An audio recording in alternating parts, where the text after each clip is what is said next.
Bonjour à toutes et à tous, bienvenue sur RAF Atelier. Aujourd'hui, je vous ai ramené un set Bluebricks, donc Stargate on Planet, donc l'apport des étoiles sur une planète extraterrestre. On va avoir aujourd'hui une avalanche de pièces imprimées, parce que petit spoiler, tout ce que vous voyez sur la table, c'est imprimé. Il n'y a aucun sticker dans ce set. Et on va découvrir pour la première fois ensemble les mini-figurines de chez Bluebricks. Donc à la fin de la vidéo, on fera encore un petit comparatif avec une figurine de chez Lego. Donc on attaque tout de suite avec le carton. Donc on a le design standard de Stargate.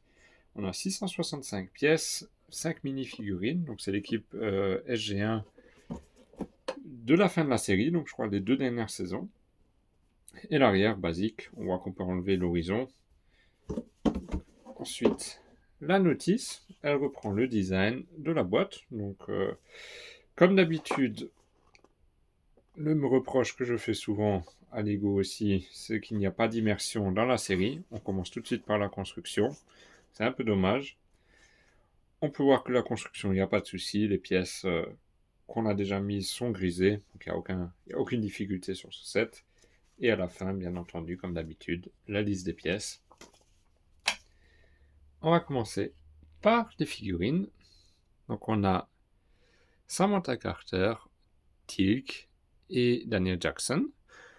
Donc les figurines ont un torse imprimé, ils ont un ZAD sur les jambes.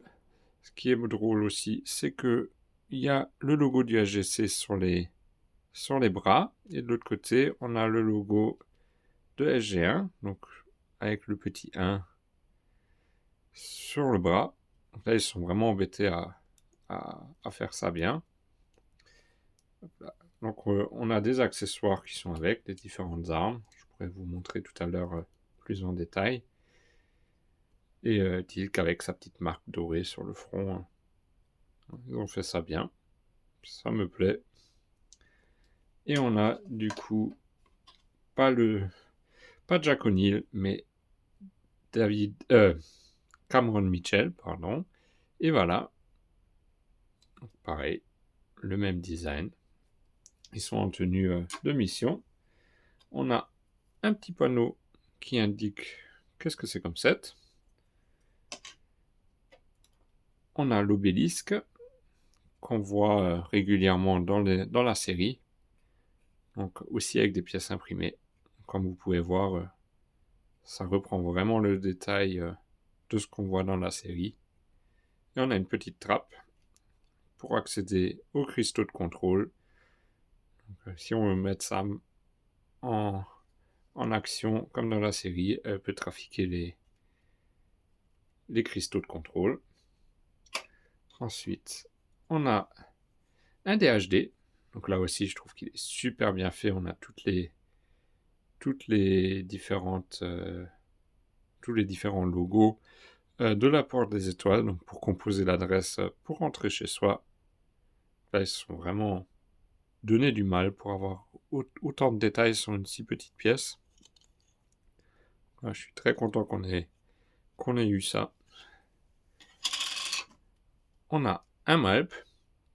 Donc le Malp, c'est le petit robot qu'on fait passer par la porte avant de passer soi-même, histoire d'être sûr qu'il n'y ait pas de danger. Donc en plus, il est fait dans des pièces légèrement métalliques. Ça lui donne vraiment un rendu robot. Le petit bras qu'on peut tirer vers l'avant. Et ce qui m'a toujours fait rire, c'est qu'il y avait une parabole sur les Malp, alors qu'on est sur une planète extraterrestre. Pas forcément le satellite avec lequel communiquer, mais bon, pourquoi pas.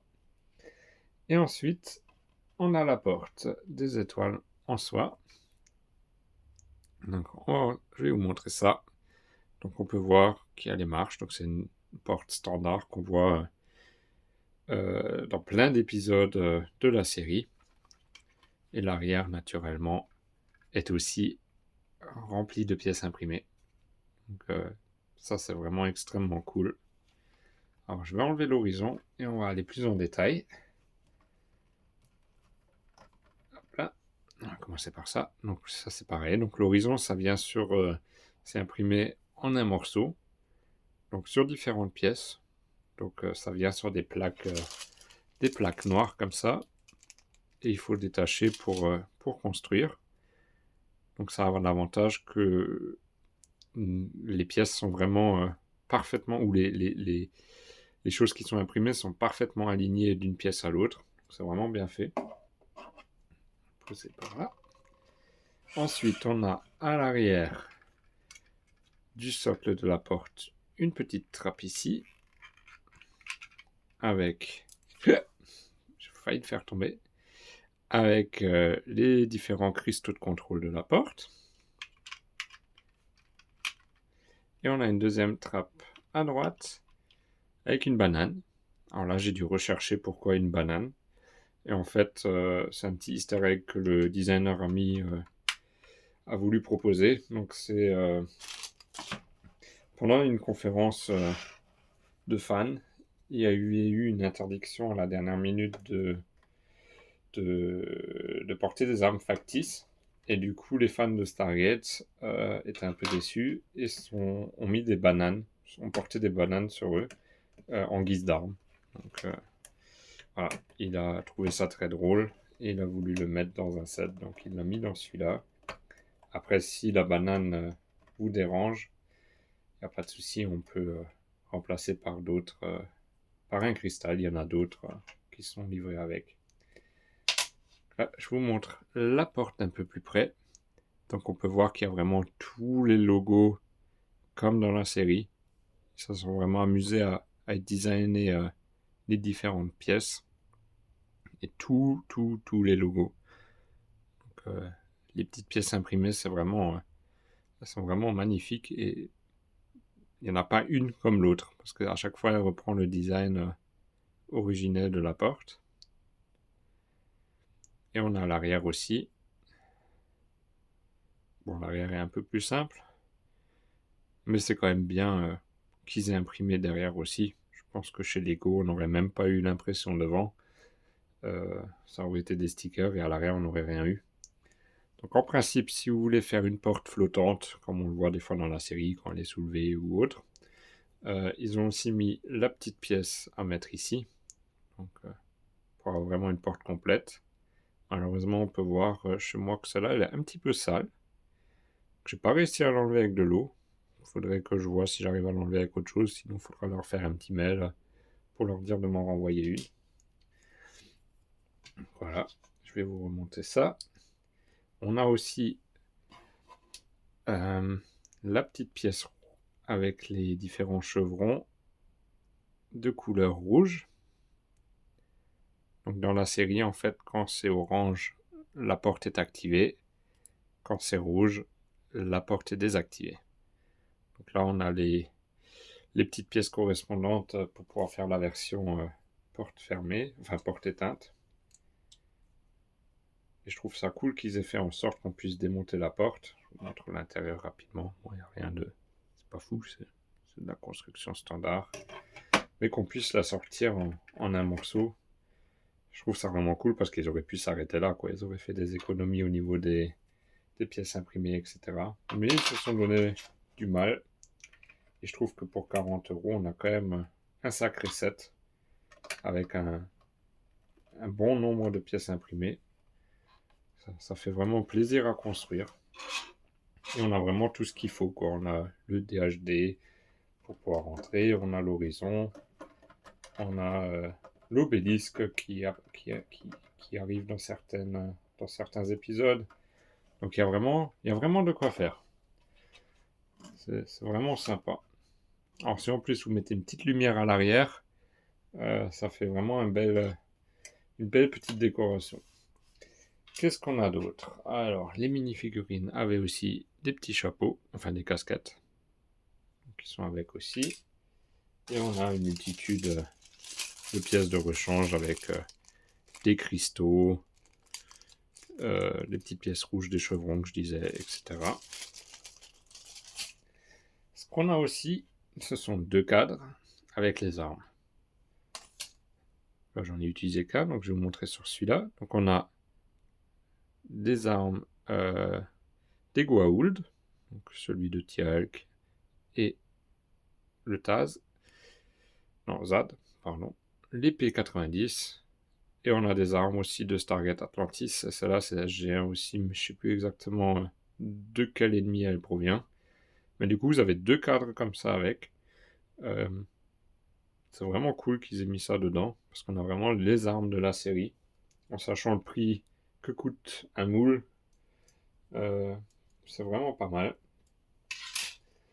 Ensuite, on va, une fois regarder la figurine d'un peu plus près, on va prendre Daniel Jackson.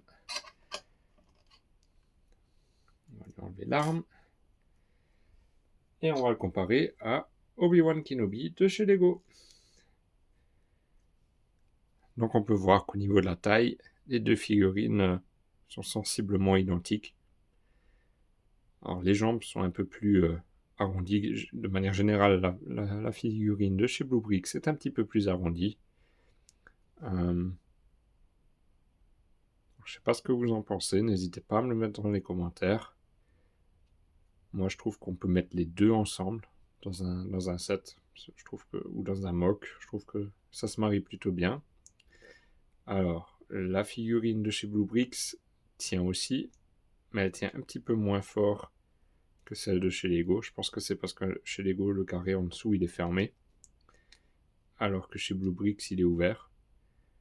Donc elle tombe pas toute seule, il n'y a pas de souci à ce niveau-là, mais elle tient un petit peu moins bien. L'avantage avec les jambes arrondies comme ça, c'est qu'on peut lui faire des positions un peu différentes qu'on peut pas faire chez Lego. On peut lui faire marcher sur une jambe, mettre l'autre jambe, vraiment faire des grands écarts. Après, à voir où c'est qu'on a besoin de ça, mais c'est sympa de pouvoir le faire. On peut bouger le torse aussi par rapport aux jambes. Donc on peut le faire pivoter un petit peu. Un petit peu, ça vaut le coup, je trouve, des fois. Par contre, comme ça sert à rien. On peut voir aussi que la tête est différente de celle chez Lego. Donc chez Lego, c'est la tête qu'on connaît depuis toujours. Et chez Bluebricks, on voit que la tête a une vraie forme, donc on n'aura pas de double visage chez Bluebricks, je pense pas. Et on voit que la figurine a un petit nez aussi, qui est physique. Ensuite, les bras, c'est pareil, il n'y a pas de différence. Donc voilà pour ce petit comparatif des figurines Bluebricks Lego. Moi, je trouve que ça se marie bien. Après, il a fallu s'habituer un petit peu. Faut que l'œil s'habitue un petit peu aux figurines Bluebricks. Les visages sont aussi un peu moins BD que chez Lego, donc c'est un petit peu plus réaliste. C'est vraiment une question d'habitude. Mais je suis content qu'on ait des figurines Stargate. Je trouve ça vraiment très sympa. Et surtout qu'elles ressemblent quand même à la figurine Lego pour pouvoir les mélanger dans différents sets ou mocks qu'on construit. Donc voilà, c'était tout pour la vidéo d'aujourd'hui. Donc merci beaucoup d'avoir regardé jusqu'au bout. N'hésitez pas à me faire part de vos retours dans les commentaires. Et à bientôt, prenez soin de vous.